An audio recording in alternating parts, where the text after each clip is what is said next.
And the last one, what's in your pocket? And is there a story behind any of the objects? Most of them are pretty boring. An iPhone. I'm an Apple fanboy, so I guess that's the story it tells. What is a fanboy? Someone who's obsessed with the brand Apple ever since I was, I don't know, 14.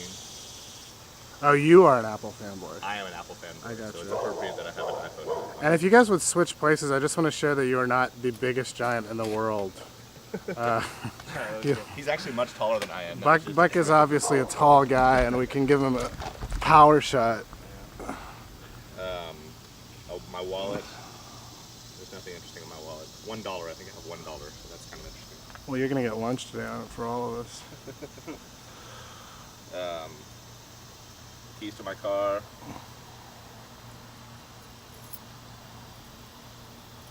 And in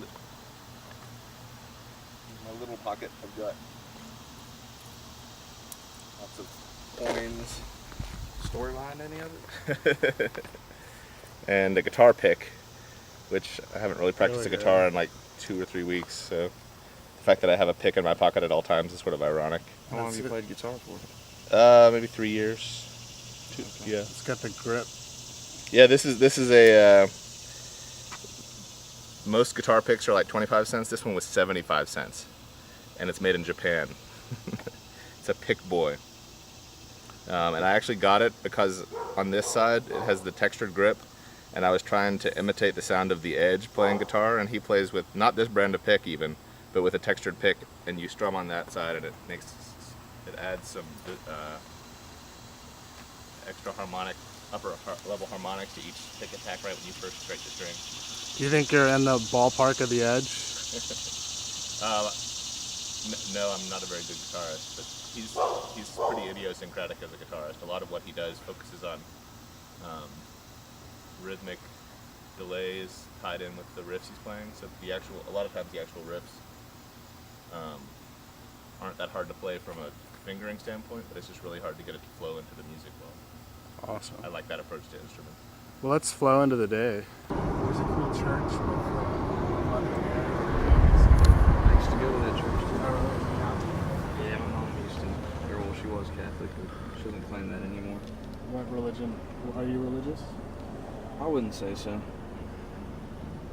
My dad's very religious, and he wants me to be with his religion, but ultimately, he thinks it's my choice, which is cool. Do you consider yourself a spiritual person? Yeah, I'd say so. But spiritual is really broad and really vague, so I'm just a guy who's about living.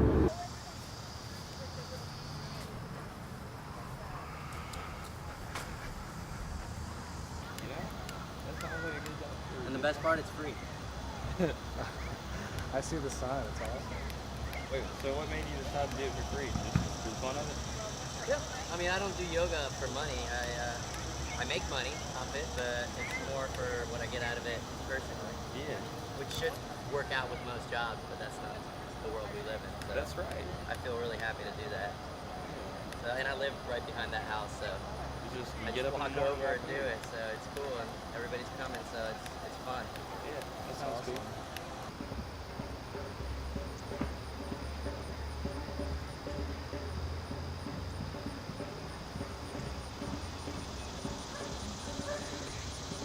So start deepening the breath a little bit more. And start being a little more conscious of that same breath. So this is an active shavasana.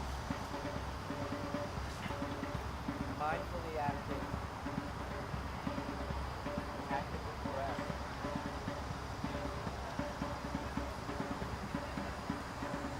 Start bringing some awareness to the body. By wiggling the fingers, maybe wiggling the toes, maybe circling the ankles and the wrists. Just get a little bit of that physical movement in the body. And on your own time, on your own breath, on your next inhale, you're going to bring the arms overhead, bring them behind you, pointing back. And then you're going to point the toes like a morning stretch. So your feet, from being swayed out, are now being pointed. So you're getting up in the morning and you're stretching the thorax, the abdomen, the upper body. And just really point the fingers and point the toes.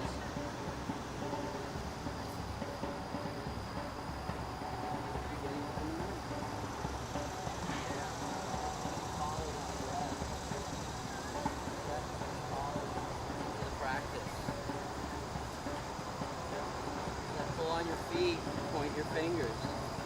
Really get a little bit of a deeper stretch.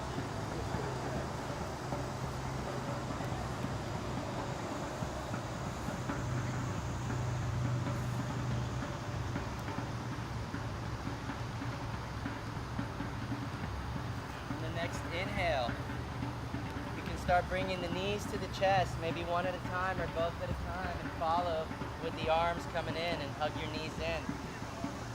Hopefully there's no sticks or branches under you.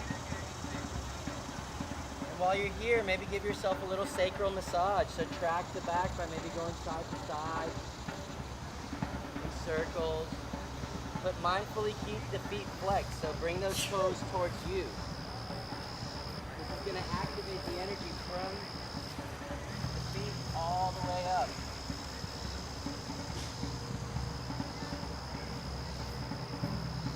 A couple of breaths here.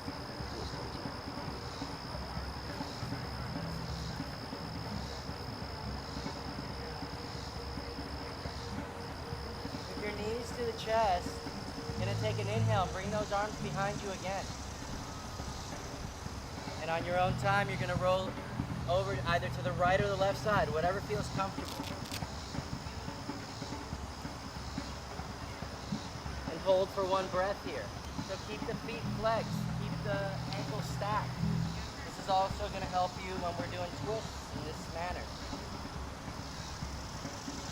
On your next inhale, find your way to a seated position and try to keep the eyes closed. So a comfortable seated position in the front of the mat.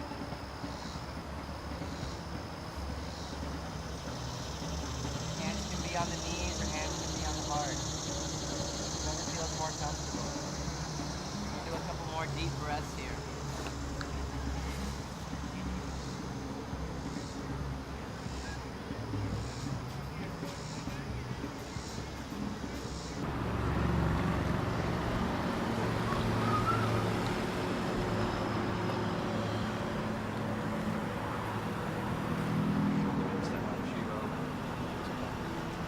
Set it open, Yeah, it always. but what are the store hours? They don't have it. So that's the interesting part about this store. It has weird hours because they can't keep it open all the time. I guess because business isn't booming. But I guess I hope in the future places like this where people can come and dance, see films, photography exhibits, art exhibits, the kind of things I talked about. People really get into that as opposed to, active arts, not just movies, not just films, not going to the megaplexes, but really participating as a group in kind of activities. And that's what I hope Low Fat Map can do someday.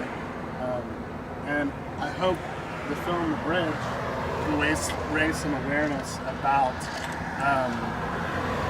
culture and thinking about different symbols and people and places from around the world, and we can participate in that, and that can become trendy, that can become cool. Yeah. Because I think it's really sad that people just get bored and, do the same thing all the time. So I look for people I like to see expression, I like to see excitement, I like to see passion.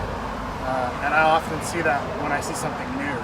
And that's why I think Global Cultures and this Global Education Center that has dance classes and stuff like that is kind of awesome. You want to read this right now? What's going on with that? Friday, August 6th.